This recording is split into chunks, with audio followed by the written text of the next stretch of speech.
여러분들은 최근에 언제 울어보셨습니까? 우리가 어떤 하품할 때 나오는 그런 짤막한 그런 눈물이 아니라 정말 마음의 동요가 일어나서 이제 우는 그런 눈물을 이야기하는 것이죠. 그런 눈물을 여러분들은 언제 흘려보셨는지 궁금합니다.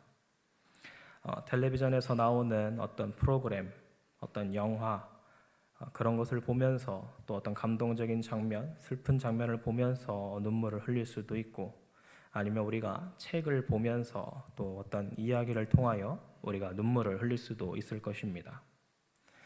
그런데 우리가 보통 말하는 이 눈물이다라고 하는 것은 흔히 부정적인 이야기라고 얘기를 합니다. 우리가 보통 언제 웁니까? 문제가 해결되지 않아서, 도무지 해결되지 못해서 답답하여서 우는 것, 또 슬픔이 복받쳐서, 이 상황 가운데에 슬픔이 복받쳐서 우는 것, 혹은 또 사랑하는 사람과의 이별, 작별, 그런 가운데 우는 등, 우리가 이 눈물이다라고 하는 것은 여러 부정적인 것을 나타내기 마련입니다.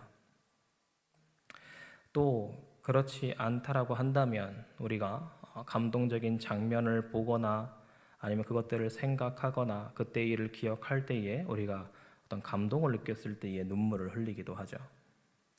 그러나 오늘 나오는 이 요셉의 눈물에는 무언가 다른 의미가 숨겨져 있습니다.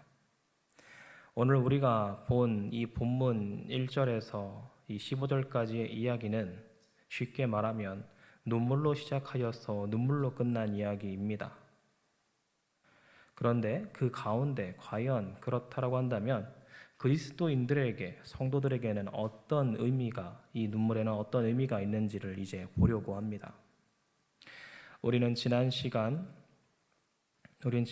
변화된 유다의 모습을 보았습니다. 그리고 그의 형제들을 보았습니다. 대표하여서 나선 것은 유다였지만 전체적으로 모두가 변화였다라는 것을 우리가 보았습니다. 원래 어떻게 했었길래 변화가 된 것입니까? 원래는 그들은 평생 자기들밖에 모르고 위기를 만나면은 속이려고 하였고, 이복 형제의 목숨이라 할지라도 아까워하지 않고 그 속이는데 급급해했던 이들입니다. 그런데 그들 중에서 요셉을 팔아 넘기자라고 대표로 하였던 그때의 그 유다가 이제는 대표로 하여서 이 남아있는, 아버지가 정말로 사랑하시는 요셉의 동생, 자기의 막내 아들 이 베냐민은 끔찍히 사랑하는 것을 이제 유다가 알고 자신이 종이 되겠다라고 고백하는 모습을 우리는 듣고 보았었습니다. 여러분, 요셉의 인생은 어쩌면 거짓말로 시작하여서 거짓말로 끝나는 이야기, 요셉이 거짓말을 하였다라는 것이 아니라 요셉의 주위에는 항상 거짓으로 차 있는 그런 가득한 인생이었습니다. 요셉이 어떤 인생을 살았습니까? 우리가 처음부터 쭉 되돌아보면 요셉은 진실되게 꿈을 꾸었습니다. 자기가 잘못 기억하거나 상상해서 지어낸 이야기도 아니고 너무나 분명하게 이 형들의 곡식단이 자기의 곡식단에게 절을 하는 이야기, 그리고 해와 달과 별들이 자신에게 절을 하는 그 당시의 꿈이라고 하면 굉장히 무언가 하나님이 주시는 의미가 있는 그런 꿈들을 분명히 꾸었는데, 그것을 얘기했을 뿐인데 너는 지금 거짓을 이야기한다, 너는 지금 허풍을 이야기한다, 너가 우리의 위에 서려고 한다라고 하면서 너는 거짓말을 하고 있다라고 하는 그런 이야기가 오고 갔었고, 요셉이 평생 채색 옷만 입으면서 먼 길을 가본 적도 없는 그 어린 소년이 형들을 만나기 위해서 세겜이라는 곳에 갔고, 세겜이라는 곳에 갔는데 형들이 이미 없으니까 도단이라고 하는 먼 곳까지 갔습니다. 그렇게 진실되게 달려갔지만 형들은 그를 구덩이에 가두고 이스마엘 상인들에게 판 뒤 어떻게 합니까? 아버지와 가족들에게는 악한 짐승이 그를 물려 죽였습니다 라고 그렇게 거짓으로 이야기를 합니다. 끌려간 집에서 그 집이 보디발 집이었습니다. 성실히 일하여서 집사의 단계까지 올라갔습니다. 그런데 거짓을 고하는 이 보디발의 아내 때문에 감옥에 갇히고, 또 그곳에서 억울함을 풀어주겠다, 이 꿈을 해몽해 주었으니 내가 이것을 평생에 갚겠다. 내가 반드시 가서 우리의 이 바로 왕에게 반드시 이야기해 주겠다라고 하였는데 막상 술 맡은 관원장이 복직을 하고 나니까 자신의 위치에는 그대로 있고 싶고 괜히 이 제수의 언급을 했다간 자신의 위치도 위태로울 것 같아서 그때 일을 거짓말처럼 잊어버리려고 하였습니다. 훗날 모든 거짓이 풀리고 꿈 해몽으로 인해서 총리가 된 요셉은 이제 9년이 흘러서 형들을 만나 그동안 거짓말해왔던 형 유다가 또 이 모든 형들이 자신의 죄를 고하는 장면을 보았습니다. 평생 자신이 아무리 진실되게 얘기해 주어도 거짓으로 꾸며왔던 이 형들이 드디어 진실되게 자신들의 모든 이야기를 지금 하고 있는 것입니다. 이 장면을 요셉은 평생 동안 얼마나 생각하고 그리워해 왔을까요? 도무지 자기 얘기가 통하지 않았고 아무도 들어주지 않고 거짓말로 아버지께 보고가 올라갔는데 이제 서로가 진실되게 이야기할 수 있는 그런 장면이 지금 포착되고 있는 것입니다. 너무나 감격하고 너무나 눈물이 나올 것 같은 이 요셉은 이에 말로 표현하지 않고 모두를 떠나가라 라고 한 다음에 눈물로 그 고백에 대답을 대신합니다. 2절에 보시면 창세기 오늘 45장 2절에 보시면 요셉이 큰 소리로 우니 애굽 사람에게 들리며 바로의 궁중에 들리더라. 요셉은 이집트의 모든 사람들을 물러가게 하고 그 형제들하고만 있었습니다. 그런데 이제 요셉이 울기 시작하니까 그 소리가 얼마나 컸던지 조금 흐느끼면서 우는 것이 아니라 펑펑 소리를 내면서 이렇게 우는 것입니다. 이 소리가 얼마나 컸든지 이집트의 모든 궁에 들릴 정도로 크게 이게 울렸습니다. 물러가라고 해서 물러갔지만 사실 물러갈 의미도 없는 게 모두가 다 들었기 때문에 저 총리 요셉이 우는구나 라는 것을 모두가 알았을 것입니다. 우리가 보통 꼭 다 그렇다고는 하지 않지만 보통의 남자들은 잘 울지를 않습니다. 저 같은 경우도 한 1년에 2번 정도 웁니다. 여름 수련회 때 한 번, 그 다음에 겨울 수련회 때 한 번 이렇게 우는데 남자들은 보통 그리고 운다고 하였을 때에 통곡하면서 우는 경우가 사실은 잘 없습니다. 울더라도 조금씩 아무도 보지 않게 우는 것이지 이렇게 요셉처럼 통곡하면서 우는 경우가 없다라는 것입니다. 그러니까 원래 남자들은 잘 울지도 않고 또한 이 요셉의 위치가 어떻습니까? 아무렇게나 울어서 되는 자리가 아닙니다. 요셉은 이집트에 지금 이집트 나라가 굉장히 위상이 커졌습니다. 모든 나라, 그 주변의 중동 국가의 모든 나라가 이집트만을 바라봅니다. 그런데 거기에 2인자, 사실상 1인자에 가까운 그 총리 요셉이었기 때문에 모두가 들릴 정도로 이렇게 크게 운다라고 하는 것은 그의 명성에 굉장히 큰 누가 될 것입니다. 그러나 요셉에게는 이제 그것이 더 이상 중요하지가 않습니다. 남이 나를 어떻게 보는 것이 더 이상 중요하지가 않습니다. 자기가 그동안 꿈꿔왔던 모든 것들이 지금 이루어져 있는 것을 보기 때문에 지금 자기의 어떤 명성이나 그런 것이 누가 되는 것이 중요한 것이 아닙니다. 그동안 참아왔던 이 모든 것을 쏟아 놓으며 지금 울고 있다라는 것입니다. 그렇다면 사랑하는 성도 여러분, 성도의 눈물에는 어떤 의미가 있습니까? 첫 번째로는 진실함을 밝히는 눈물입니다. 우리가 일반 사람들, 믿지 않은 사람들의 평소에 흘리는 눈물과 우리 성도가 흘리는 눈물에, 하나님 주시는 눈물의 다른 점의 첫 번째는 진실함을 밝히는 눈물에 있다라는 것입니다. 요셉은 한참을 울었습니다. 요셉의 입장에서는 굉장히 그동안에 억울했던 것, 생각해왔던 것, 이것들이 지금 꿈꿔왔던 것, 형들이 솔직히 이야기하는 것, 이것이 실제로 이루어졌기 때문에 매우 감동과 그동안 어떤 애한과 여러 가지가 담겨 있어서 울었겠지만 사실 형들의 입장에서는 이게 무슨 일인지도 모르겠고 굉장히 무서울 수가 있는 상황입니다. 물론 조금 전에 이 유다가 우리 아버지가 이러한 일을 겪었고 우리가 이러한 일을 하여서 이런 가정사가 있습니다 라고 하는 슬픈 이야기를 했다고는 하지만 이 이야기가 과연 이집트의 총리가 이렇게까지 대성통곡하면서 슬퍼할 정도의 이야기는 아닌 것입니다.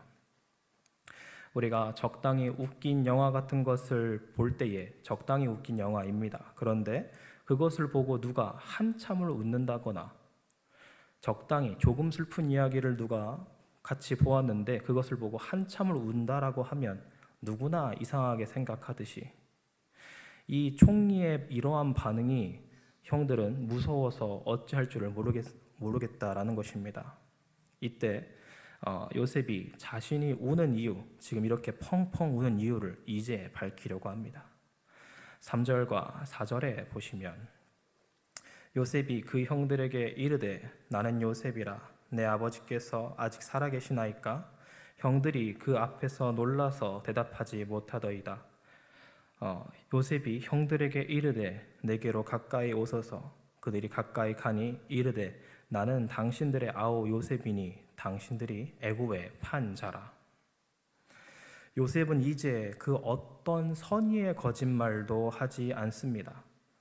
우리가 그동안에 보았던 것은 어떤 이 거짓말은 죄다 아니다라는 것을 떠나서 하나님의 역사하심을 바라보기 위해서 이들을 온전히 시험하기 위해서 어쩔 수 없이 선의의 거짓말을 하였고 너희 아버지가 살아계시냐 나는 총리다 이런 것을 통하여서 선의의 거짓말을 하였지만 이제 이 순간만큼은 더 이상 선의의 거짓말도 하지 않습니다. 유다와 그의 형제들의 진실함을 보았습니다. 그러니 이제 자신도 아무것도 속이지 않고 진실함으로 모든 것을 답해주고 이야기해줄 때가 온 것입니다. 이제 그들 사이에서는 악을 통한 거짓이든 선의의 거짓이든 그 어떤 속임도 없이 정직함과 진실함만 그 자리에 맴돌아야 합니다. 요셉은 자신의 이름을 드디어 요셉이다 라고 이야기했습니다. 그리고 말하기를 내 아버지께서 아직 살아계시나이까 라고 말합니다. 여러분 그동안 베냐민을 데려오라고 신랑이 하면서 베냐민의 안부도 물었지만 특별히 이 아버지 이야기는 실컷 들었습니다. 너희 아버지께서 평안하시냐? 라고 수없이 물어보았고 우리 아버지께서 아직 정정하십니다. 라고 수없이 물어보았습니다. 대답했습니다. 그러나 오늘 이제 요셉이 한 번 더 이렇게 묻는 것은 표현이 내 아버지께서 살아계시냐라고 지금 묻는 것입니다. 이렇게 묻는 것은 이제는 형들의 너희의 아버지, 내 아버지는 아니고 너희의 아버지가 살아계시냐라고 묻는 것이 아니라 이제 요셉임을 밝히면서 형들의 아버지이자 나의 아버지께서 평안히 지내시느냐라고 물어보면서 형들과 우리는 떨어질래야 떨어질 수 없는 형제입니다라는 것을 다시 한번 확인해주고 있는 것입니다. 그냥 요셉이라고 한다면 저는 요셉입니다라고 얘기하면 어쩌면 형들은 생각하기를 자기들끼리 몰래 조용히 얘기했던 그 요셉의 이야기 우리가 아우 요셉을 팔아 넘겨서 이러한 일을 당하는가 보다 하나님이 우리를 심판하시는가 보다 하는 이런 이야기를 듣고 요셉은 또 이 총리는 점수를 꾀하는 자니까 이 요셉이라는 이름을 어떻게 깨닫고 자기가 요셉이라고 또 속이고 뭔가를 꾸미나 보다 생각할 수도 있습니다. 그러나 이제 요셉은 요셉이라고 밝힘과 동시에 나의 아버지 야곱이 평안히 계시냐 물어보면서 형들과 함께 우리는 한 형제요 한 가족이라는 것을 분명히 밝힘으로써 자신이 살아 있었고 지금 총리가 되었노라 라고 지금 말하고 있는 것입니다. 이렇게 말하자 형들은 너무나 놀랐습니다. 그리고 놀라움을 넘어서 이제 너무나 무서웠습니다. 죽은 줄 알았던 요셉이 혹은 살아있다 하더라도 이집트의 노예가 되었을 요셉이 이집트의 노예가 아니라 바로 다음으로 가장 높은 이 2인자 총리의 자리에 올랐으니 자신들을 어떻게 할까 하는 생각이 가득했습니다.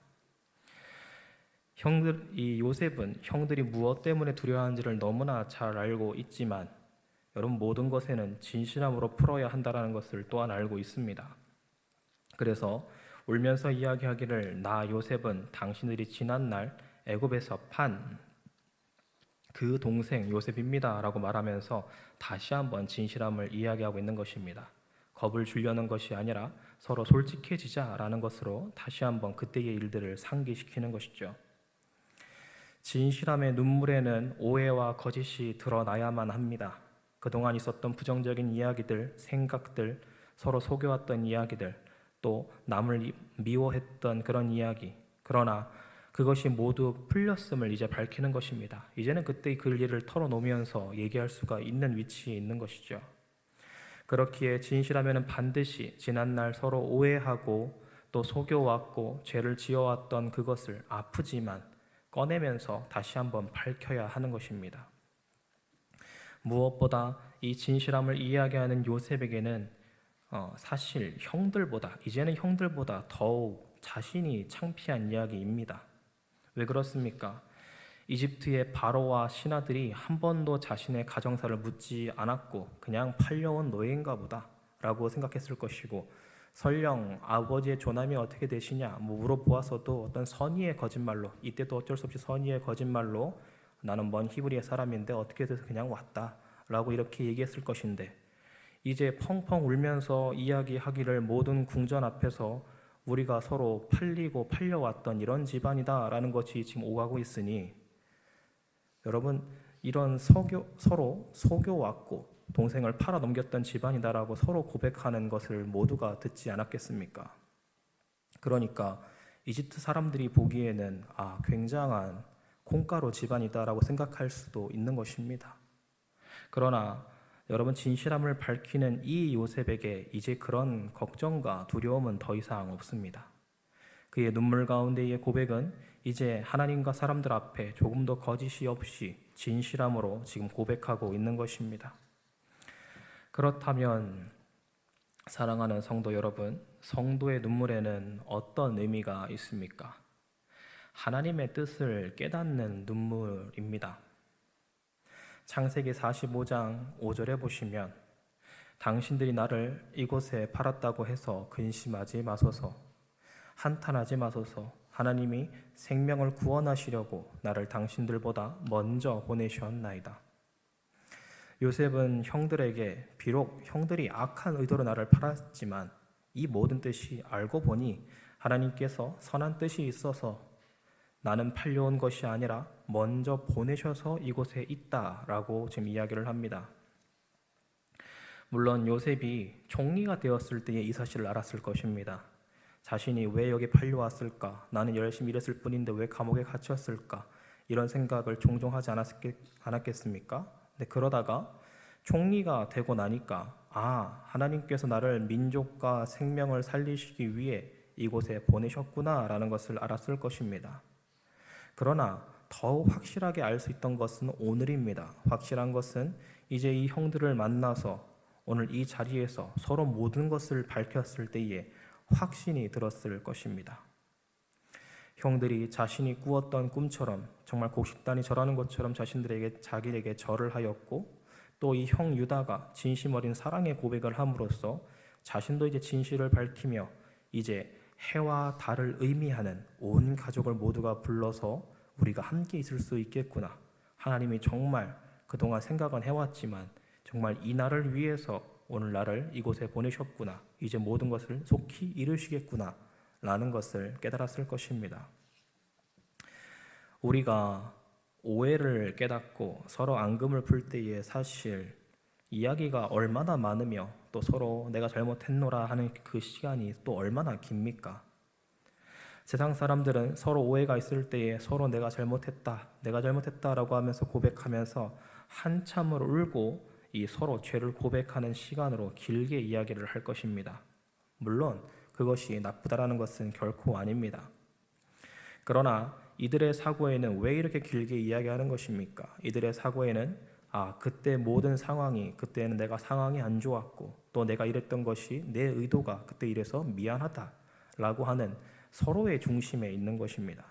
그러나 믿음의 사람, 성도의 눈물의 고백에는 우리가 그때 그랬던 것도 있지만 그것 가운데에 역사하시는 하나님이 모든 것을 이루셨구나라는 것을 서로 깨닫고 공유하고 그 시간으로 바뀌게 되는 것입니다.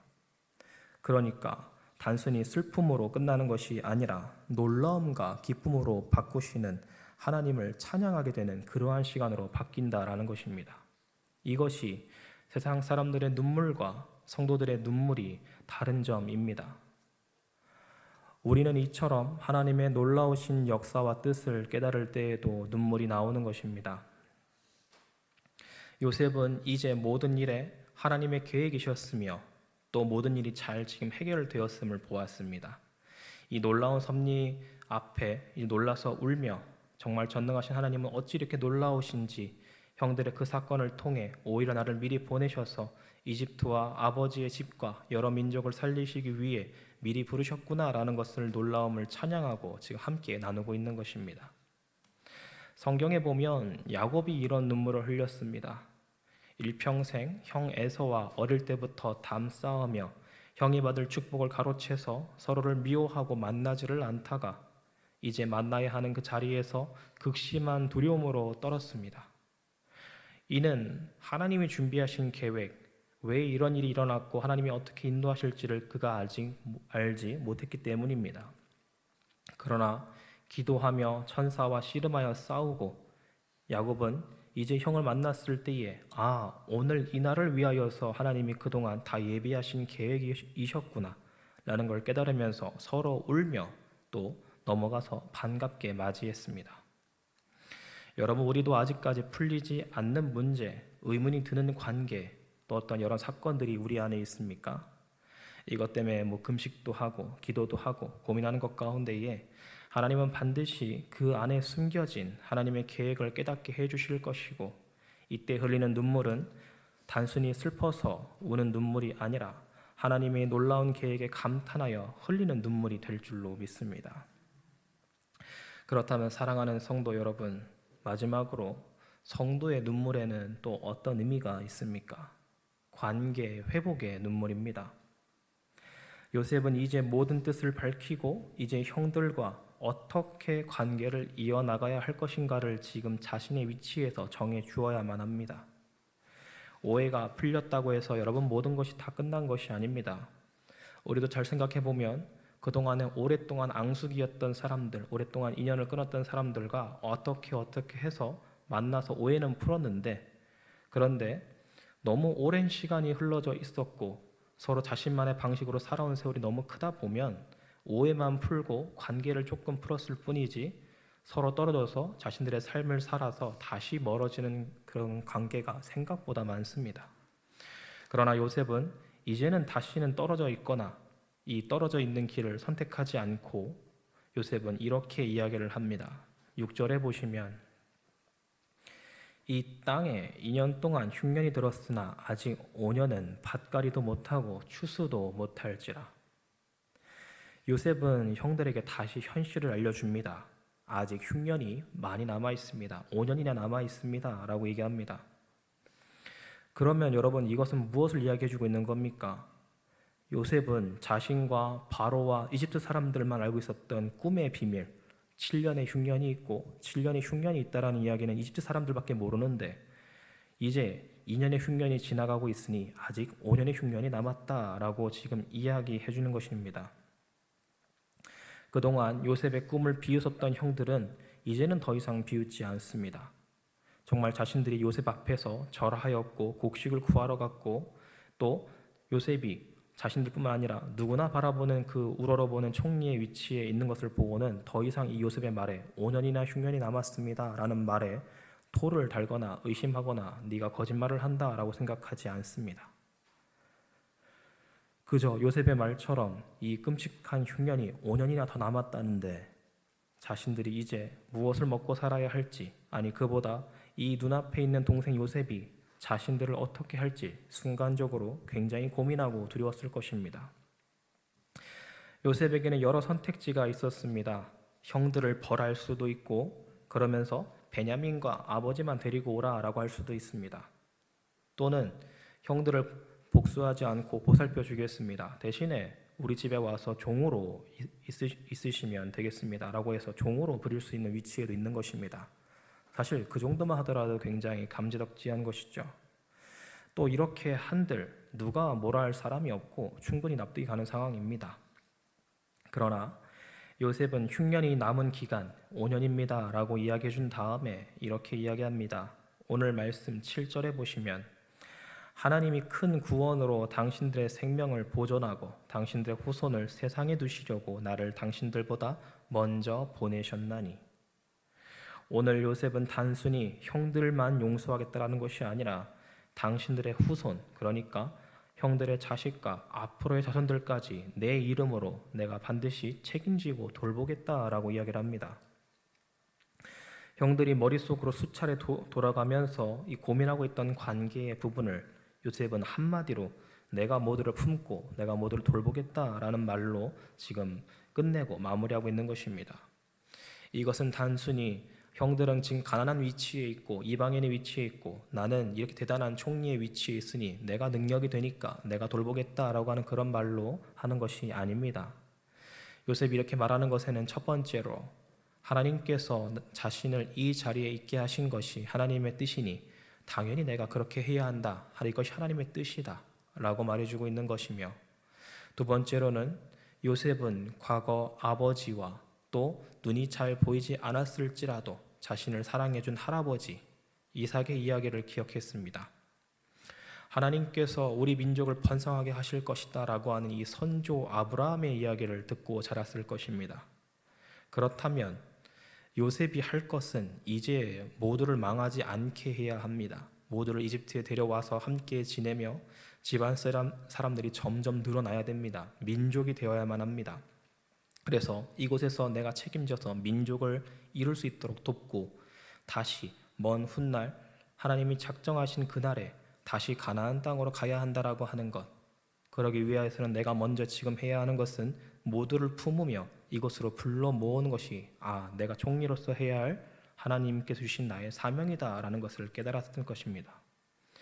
그래서 오늘 말씀 11절 하반절의 말씀에 보시면 아버지와 아버지의 가족과 아버지께 속한 모든 사람에게 부족함이 없도록 하겠나이다 하더라고 전하소서.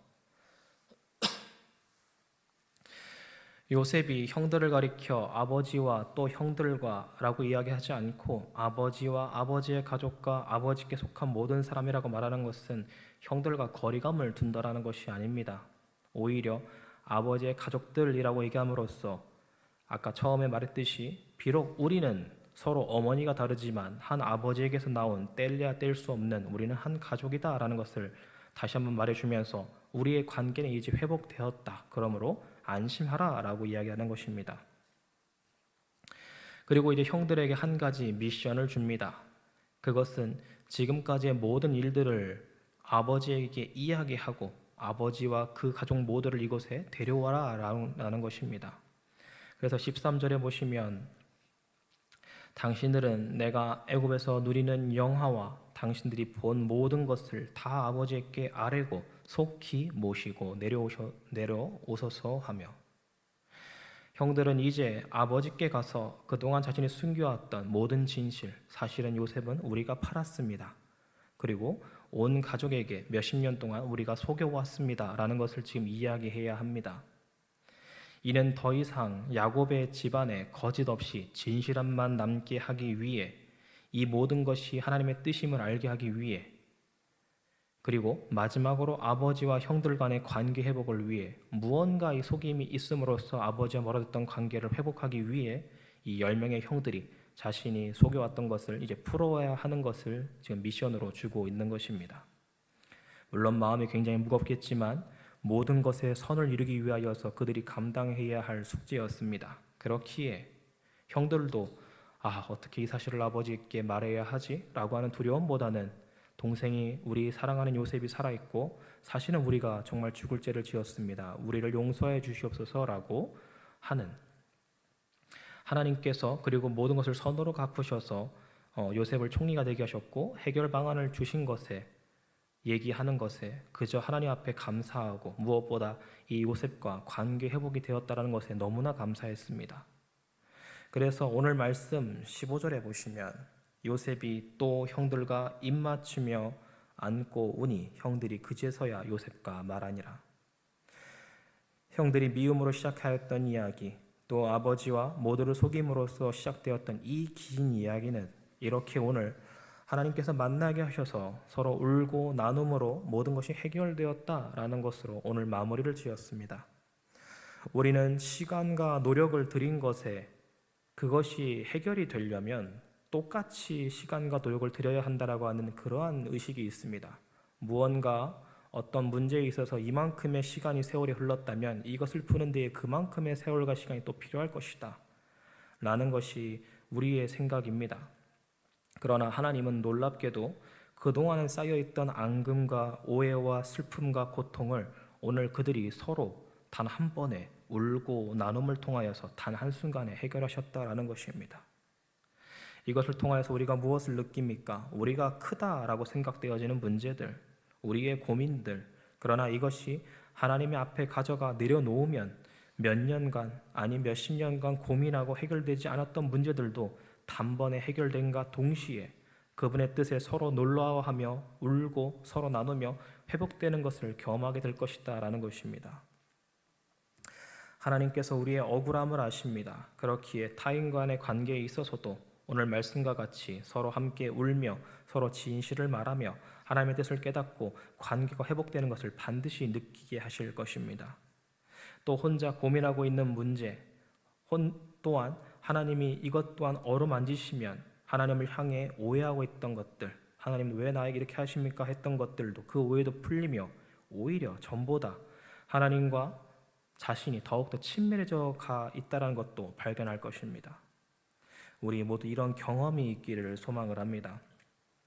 갈수록 눈물이 메말라져가는 이 시대에 이웃을 위한 눈물은 고사하고 나를 위해서도 잘 울지 않는 이 눈물이 메말라가는 이때에 하나님은 슬픔의 눈물이나 단순한 감정적인 눈물이 아니라 모든 문제를 해결하기 위하여서 눈물을 주시고 그 눈물을 흘림으로 이웃 간의 관계가 회복되고 하나님과의 관계가 더욱 회복되어지는 여러분이 되기를 소망을 합니다.